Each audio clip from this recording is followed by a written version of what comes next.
শখের মানুষের ছবি দেখে কান্না করে দেওয়া মানুষগুলাই জানে আসলে মায়া কত ভয়ঙ্কর।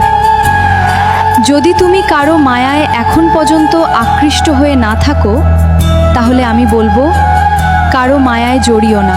কারণ বিচ্ছেদের আগে যদি বিচ্ছেদের যন্ত্রণাটা তুমি জানতে, তাহলে সারা জীবন একাই থাকতে চাইতে। কষ্ট ভুলতে তোমার কাছে এসেছিলাম, আর সেই তুমি কষ্টই দিয়ে দিলে।